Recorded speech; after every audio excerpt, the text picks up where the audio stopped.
Ya, Anda kembali bersama kami masih dengan Bapak Irianto dan juga Ibu Nining. Ibu Nining? Ya. Bu Nining, tahun ini ada 10 tuntutan yang akan dituntutkan tahun ini ya, tentunya ada. Nah, ini apa saja? Iya, pertama itu penghapusan sistem kerja kontrak outsourcing, kedua adalah upah layak secara nasional, ketiga adalah jaminan sosial bukan asuransi sosial, keempat adalah berikan hak-hak buruh perempuan dan lindungi buruh migran Indonesia, yang kelima adalah bagaimana menghentikan penjualan aset-aset strategis negara sehingga bagaimana membangun industri nasional yang kuat dan mandiri.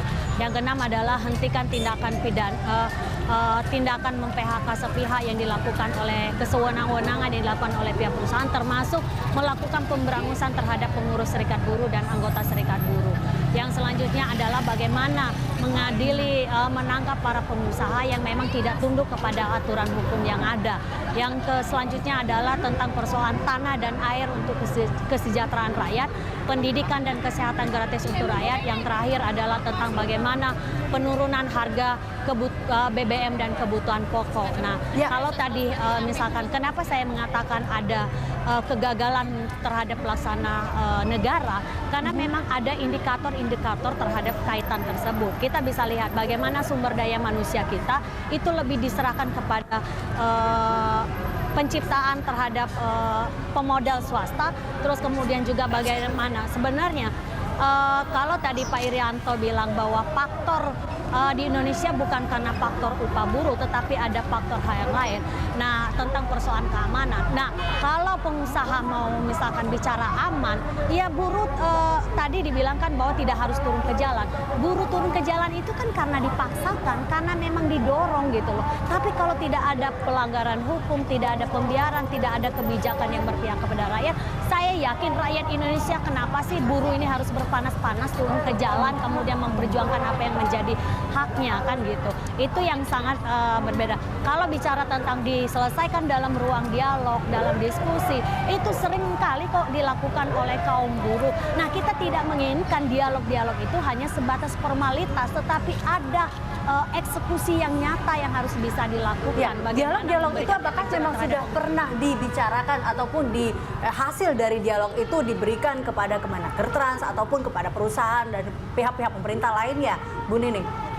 Ya, contoh hal kecil lah, ketika dalam hubungan kerja di dalam pabrik, kita seringkali itu melakukan adalah bagaimana persoalan-persoalan yang ada di dalam pabrik itu didorong untuk diskusi, bertemu kepada pihak perusahaan untuk dibicarakan bagaimana jalan keluarnya. Tapi dalam prakteknya, jangankan untuk berdialog, bertemu saja itu sangat sulit. Nah, sehingga jangan ketika pengusaha, ketika sudah ada problem seperti ini, ketika buruh sudah turun ke jalan, seolah-olah buruh ini tidak punya niat baik. Kita selalu memberikan ruang yang niat baik terhadap baik kepada pemodal maupun kepada pemerintah agar kita menyelesaikan apa yang menjadi persoalan bangsa yang secara menyeluruh hari ini menjadi problem rakyat secara keseluruhan kan gitu.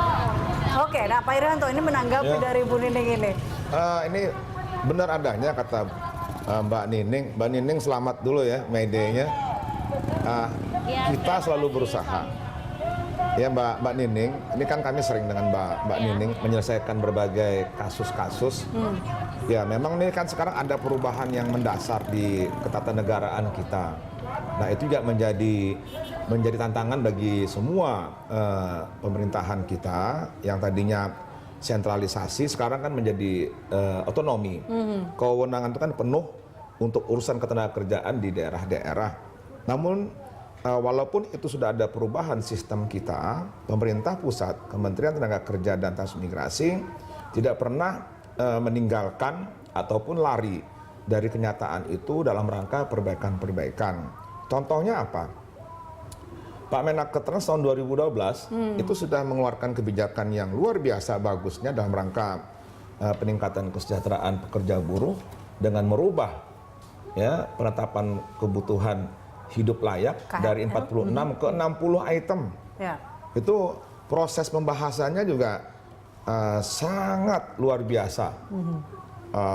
Lebih setahun survei, kita berdebat, diskusi dalam yang tajam di Dewan Pengupahan, juga dengan Apindo kita diskusi, debat segala macam. akademisi juga ikut memberikan pandangan-pandangan, survei yang akurat dan sebagainya, itu kan ada peningkatan. Dari 46 ke 60, itu lompatan yang luar biasa. Itu satu ya. Ya namanya kebijakan itu kan ada kemungkinan masih yang tidak puas. Nah ini kalau Mbak Nining kan selalu ingin mendorong kita sama-sama menyelesaikan. Saya juga senang dengan Mbak Nining. Nah yang kedua juga tahun 2012 pemerintah mengeluarkan kebijakan mengenai tentang outsourcing itu. Ya, ini terlihat memang ada baik Pak Irianto dan juga Bu Nining ini tapi saya mau gini, bicara persoalan kebijakan outsourcing. Ini kan bicara tentang kebijakan outsourcing. Kalau kita melegalkan 5 sektor yang diperbolehkan, artinya kita melegalkan perbudakan manusia di atas manusia, kita melegalkan penjualan manusia di atas manusia. Kan masa 5 sektor security itu tidak boleh mendapatkan kepastian kerja. Misalkan driver dan yang lain-lain. Itu kan mereka punya hak yang sama sebagai warga negara gitu loh. Makanya kenapa pendorogan terhadap penghapusan sistem kerja kontrak outsourcing. Kalau itu dibiarkan berarti negara sendiri lewat pemerintah melegalkan diskriminatif atas terhadap rakyatnya. Oke, baik. Ini Bu Nining dan juga Pak Irianto, kita akan lanjutkan perbincangan ini. Kita memang melihat bahwa ada sekali banyak tuntutan yang dituntutkan tahun ini, dan salah satunya adalah terkait dengan upah minimum yang diminta untuk menaiki 30% lagi, dan kenaikan untuk KHL menjadi ada sekitar kurang lebih 80 lagi. Kenaikan berarti ada 20 KHL lagi ya. Dan kita akan membahasnya usai jeda berikut, pemirsa tetaplah bersama kami.